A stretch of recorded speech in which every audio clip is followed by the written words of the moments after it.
අද සමාජයේ තියෙන දේවල් දිහා බලපම මේ උගත්තු කියනවා.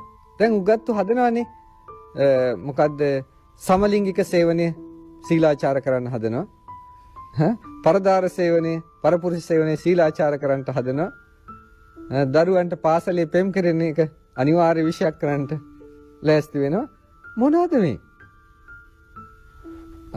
අපේ දරුවෝ අපේ අම්මලා තාත්තලා බොහොම සැලකිලිමත් වෙන්න ඕනේ. අපේ සමහර හැම උගත්තුම නෙමෙයි සමහර උගත්තු පිට රටවල් වලට ගිහිල්ලා ඒ පිට රටවල් වලදී වලිගේ කඩා ගන්නවා. ඒගොල්ලන්ගේ දූ දරුවෝ නැහැ. දූ දරුවෝ අනාචාරයේ යනවා. ඒගොල්ලන්ගේ පවුල් නැහැ. ගොක් කොයි පිට රට යන නැත්තන්ගේ ඒවා තියෙනවා. ඒගොල්ලන්ගේ ස්වාමිවරු එක පැත්තක, භාර්යාව එක පැත්තක දුෂ්චරිතයේ හැසිරෙන්නේ. ඒගොල්ලෝ උගත්තුනේ. මෙහි ආවට පස්සේ ඒගොල්ලන්ට මාධ්‍යවල තත්ත්වයක් තියෙනවා. ඒගොල්ලෝ ඉදිරිපත් වෙනවා. නමුත් මෙහාට ආවට පස්සේ ඒගොල්ලන්ගේ අනිත් නෑදෑය හොඳට ඉන්නවා.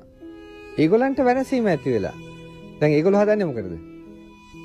ඒක සීලාචාරයයි කියලා මේ ශිෂ්ට සම්මත සමාජයේ වනසන්නට හදනවා.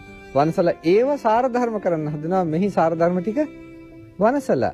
ඕකයි කරන්න හදන්නේ. ඒ නිසා හිතන්නට ඔය එක එක්කෙනා කියන ඒවා නෙමෙයි හරියට බුදුරජාන් වහන්සේගේ කුසල අකුසල් දෙකට එන්න අනිත් අය කියනවා පැත්තකට දාන්න. බුදුහාඳුර දේශනා කළේ ඒකයි.